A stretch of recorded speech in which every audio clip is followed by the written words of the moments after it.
Alrighty, hello everyone, and welcome. Darkside Phil here. Welcome to today's gameplay, well, first of two gameplay streams, and a marathon of new content for you with a brand new release this week. Today is Tuesday, April 11th, 2017. It is around 11:30 in the AM, and we are about to start with Yooka-Laylee. So, let's talk a little bit. If you're not aware, what is Yooka-Laylee? It looks like a throwback game, right? A retro game. What the hell is it? Well, ladies and gentlemen, way back in the 1990s, there was this company called Rare. They were a game developer, okay? And they made many different styles of games. They made action games, platforming games, fighting games. And one of the games that they developed exclusively for the Nintendo 64 at that time was called Banjo-Kazooie. A unique 3D action platformer that really broke the mold in a lot of ways and became kind of synonymous with 3D platforming greatness. A lot of other games actually used Banjo-Kazooie as kind of their base when they designed their franchises, quite honestly. They used a lot of things from it. Kind of similarly how you look at certain games became the basis for other things in other games as well. You know, other games that I played, for example, Scarface. A lot of things in that game, even though that game wasn't a very good game in my opinion, ended up kind of being lifted and refined into other sandbox games of the future. Well, Banjo-Kazooie was one of those games that was synonymous with that kind of greatness, right? And, you know, Banjo-Kazooie did end up having a bunch of sequels. It had Banjo-Tooie, and then there was Banjo Nuts and Bolts and a few others in the 2000s. Recently, the Rare Replay Collection was released on the Xbox One about 2 years ago at this point, where you could play all those games in full HD, right? And I had the opportunity last year to play Banjo-Kazooie, which I had never played before. I had owned a Nintendo 64, but I had never actually played Banjo-Kazooie. I don't know what it was. I don't know if it was just like a game that didn't visually appeal to me. I mean, a random-ass cartoonish bear with a bird on his back, and I don't know. It didn't really jump out at me, especially back then. You know, when you had a Nintendo console, you would typically go for all the first-party franchises, which I did. You know, I played Mario 64, I played Star Fox 64, I played Mario Kart. You know, I was playing all the games that were synonymous with the first-party Nintendo titles, and a lot of the third-party stuff I ended up kind of skipping. Okay, so yeah, here we are, and it is April 2017. Yooka-Laylee releases today. And you might say, well, why did you just give me a background on Banjo-Kazooie if you're playing Yooka-Laylee? Well, Yooka-Laylee is the spiritual successor to Banjo-Kazooie. In fact, many of the game devs who worked on the development of this game were the original game dev team for Banjo-Kazooie. I mean, just take a look at all the similarities. The characters look similar. The world design is similar. The text in the title of the game is similar. You know? Basically, they lost the rights to make any Banjo games because they don't work for Rare anymore. You know, Rare has since been bought out by Microsoft. But the game developers kind of came back together and said, we want to make another Banjo game. It's time. It's been a long-ass time. And, you know, we know that we have a hardcore kind of, you know, cult fan base who would come out and maybe support us, right? And so what ended up happening was they did some crowdfunding. I know that for a fact. They did crowdfunding for this game, and, you know, people came out, were very excited. They, of course, ended up hitting and exceeding all of their crowdfunding goals. And now here we are several years later, and Yooka-Laylee has finally been released. And it's pretty cool because it is a cross-platform game. You can now get it on Xbox One or PS4 or PC. Versus, you know, previously the Banjo games were always kind of like console-centric. You could only get them on one particular console that they had been released on, which is pretty annoying. Especially if you're a fan of the series and you don't necessarily own the console. Like, for example, I was wondering if this was going to be an Xbox One exclusive, and then I realized, wait a minute, no, that's right, this isn't Rare. They broke away from Rare and they made the game by themselves. So that's a good thing because it gives them the flexibility to do cross-platform sales and stuff, right? So, yeah, I'm excited to see how this game is. Now, I fully expect, alright, that this game is probably going to be in the same vein as Banjo-Kazooie. it's probably going to be hard for the sake of being hard in certain places. Maybe the camera will suck in certain places, right? Cheap. Maybe you'll have to collect a ridiculous amount of items to unlock all the stages, just like it was in Banjo. So I'm actually happy, and I would like to say special thanks to my patrons who last year during the summer voted in Banjo-Kazooie as a playthrough that I could play. Because the bottom line is, during the summertime, typically there's a lot of downtime. And I don't know what to play because there's so many options. I mean, let's face it, there's so many games that I still haven't played. Even though I'm an 8+ year long YouTuber and Let's Player and streamer, I still have not, even touched upon the wide breadth of games that are available out there for me to play. And so, voting in a game like Banjo allowed me to be immersed in a universe, in a world that I'd never played before. And I got immersed in it, and now I understand what to expect. And I know there's going to be cheap shit, and I know there's going to be rage in this playthrough. I know what to expect. I just hope that it's entertaining for you, because the bottom line is, it's all about not only, excuse me getting nice pertinent burp there as I'm drinking my VA energy drink here. Not only me being immersed in the game and enjoying the game and playing the game, but you also enjoying what I'm doing. All right. So that being said, let's talk. Okay. Today I'm going to be playing banjo-tooie. I said banjo-tooie. Oh my god. Today I'm going to be playing Yooka-Laylee, excuse me, all day long. I've got a 4-hour gameplay stream right now that's going to start momentarily here, right? Or I'll start shortly, I guess I should say. And then I've got another gameplay stream later tonight around 7 p.m. All right. So it is going to be a full, 6+ hours of Yooka-Laylee gameplay here on the stream. Now, from what I'm to understand, the game could be upwards of 20 hours long if you try to collect everything in the game. But it may not be that long if you don't go for everything. I don't know what I'm going to do. When I played Banjo-Kazooie, I did go for every single musical note because I did want to unlock the secret ending, which I did. So that was fun. But I guess we'll see. Now, Haptic Baby Man in the stream chat just says, no, it's 40 hours. You're the first person who I've even heard say that. So, I don't know, 40 hours long for an action platformer certainly seems a little bit extravagant. Now, Stuart is saying 30 hours. So, see what I mean? Oh, this happens every time, too. Every time there's a game like this released, there's a mass disagreement on how long it takes to beat it and how much content there actually is in it. So, I guess we'll see. All right?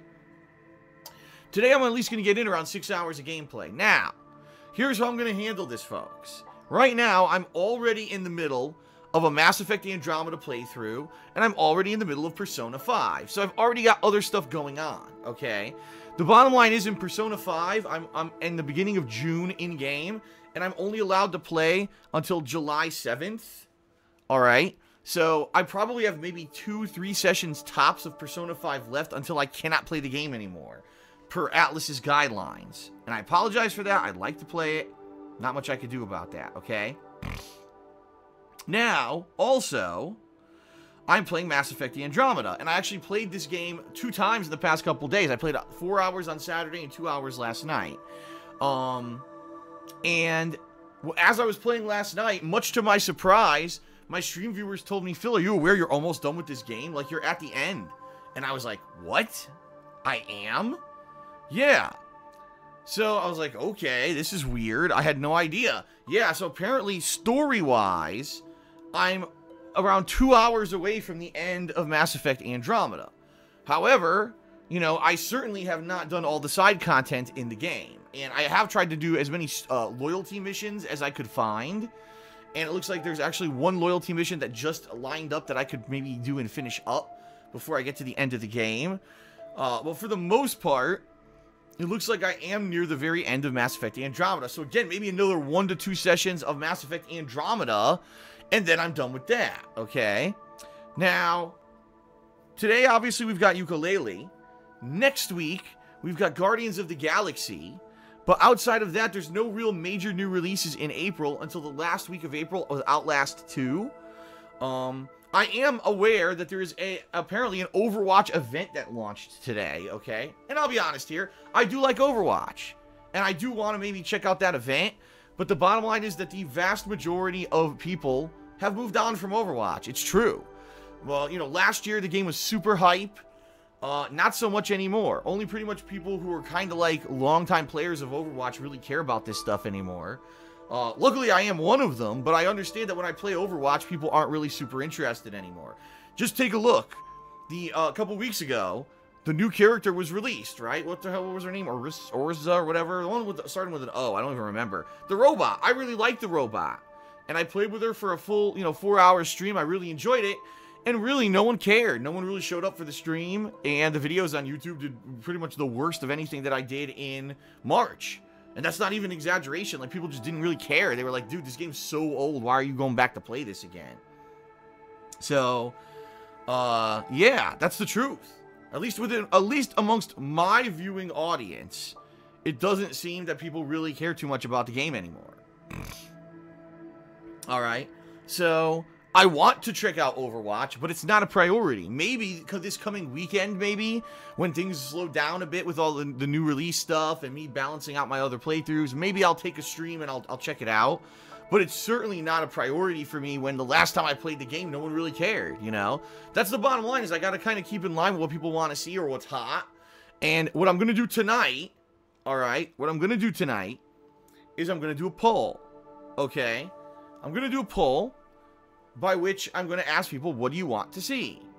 Do you want to see more Yooka-Laylee tomorrow? Do you want to see more Mass Effect Andromeda? Or do you want to see more Persona 5? And based on that poll, it's gonna determine what I play this week. So if, whatever wins the poll, I'll probably do as my primary stream tomorrow. Whatever ends up being second place will probably be my secondary stream tomorrow. And then we'll balance everything for the rest of the week, alright? So I'll be juggling all 3 of these playthroughs, this week. And then maybe this weekend, I'll take some time out and I'll do Overwatch. Dependent, obviously, on how things go, and we'll see. But that's the thing is, a lot of people, and of course, people in the stream chat now are saying, what are you talking about, Phil? You don't know what you're talking about. Overwatch is still hyper popular. There's a ridiculous amount of people playing it on Twitch right now. No, dude, it's not what I said. Did I say Overwatch isn't popular anymore? No.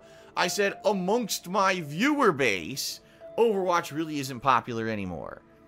My viewer base likes to hang out with me and watch me play new releases and give honest commentary on new releases and do kind of ongoing playthroughs of games.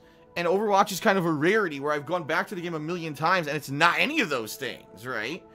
And so, I gotta kind of be in line with what is going to bring in people to the streams and keep people excited. And Overwatch, honestly, based off the last time I played the game, that's not what it is. I played it and really not a lot of people cared, So don't take it the wrong way. I'm not saying Overwatch is a bad game or people don't care about it anymore. Like I said, I'm actually one of the people who does care about it. I do actually care about the game, but I gotta do what my viewing audience wants,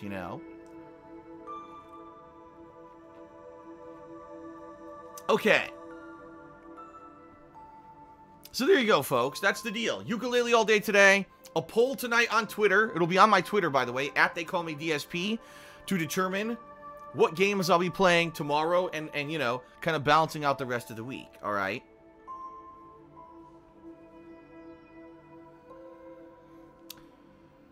Okay. Do I have anything else to talk about today? Not in particular. I don't really have any updates or news or anything in particular to really, gab about today on PreStream.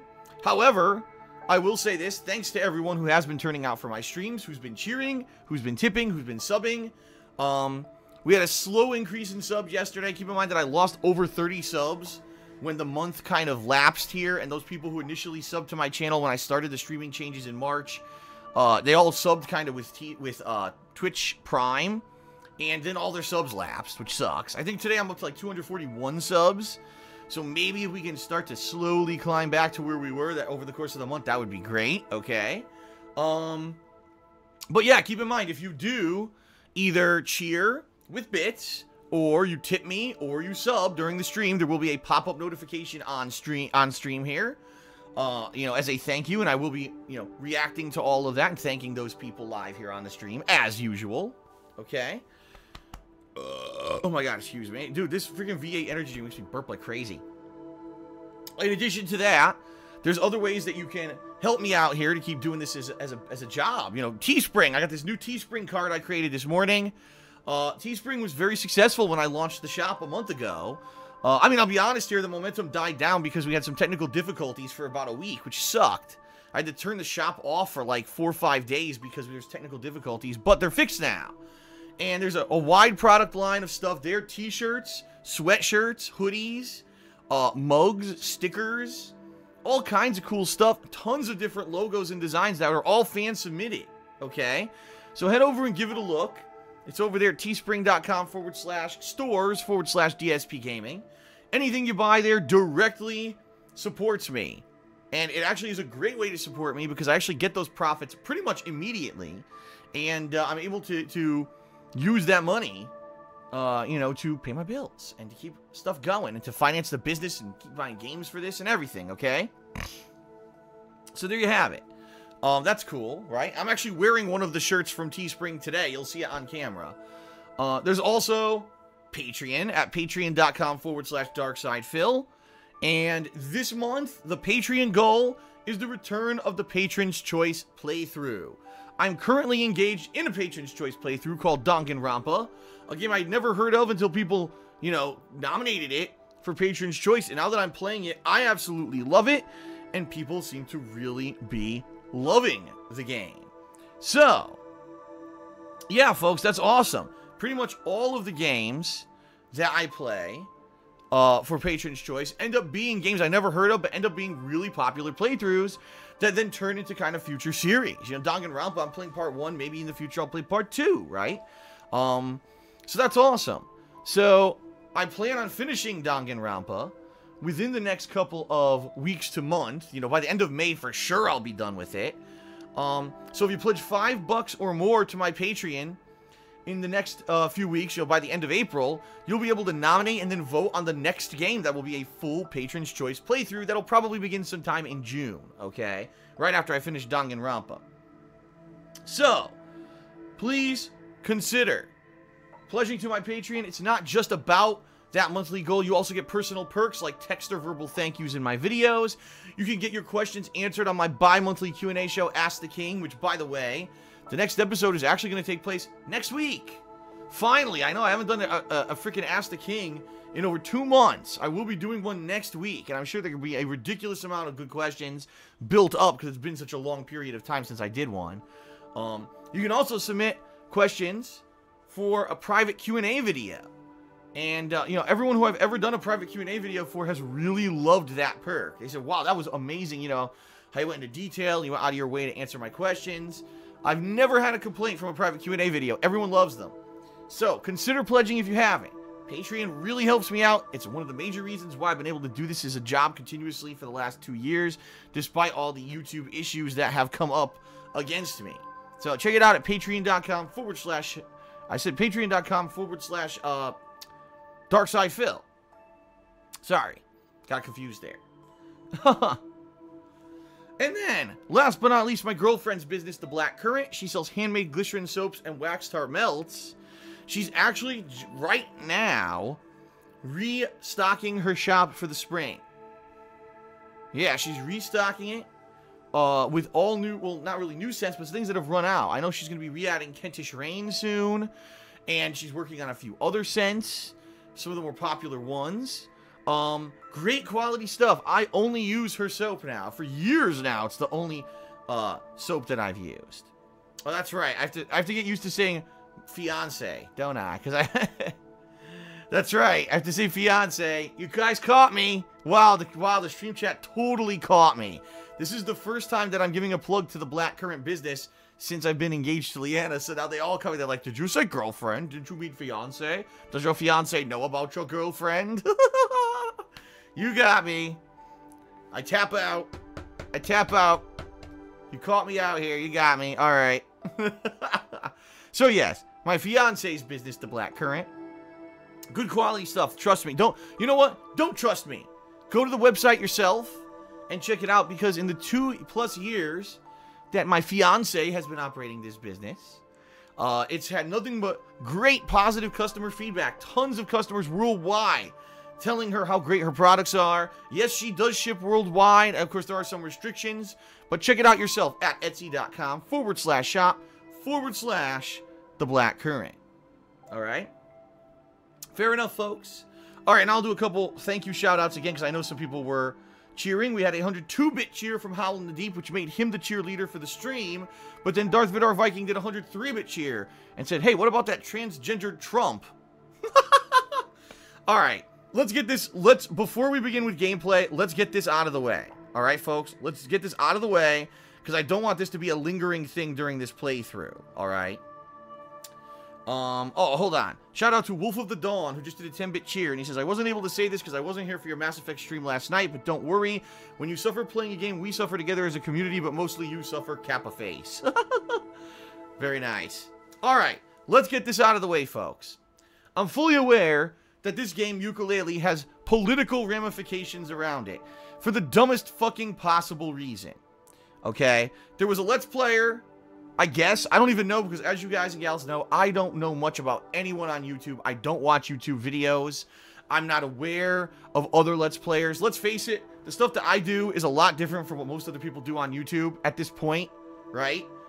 Even though I started before most other YouTubers who do Let's Play kind of videos, I do it way differently than most other people, okay? So, there was a particular YouTuber who apparently did voices for this game. They selected him to do voices for this game. He recorded all these voices for the game.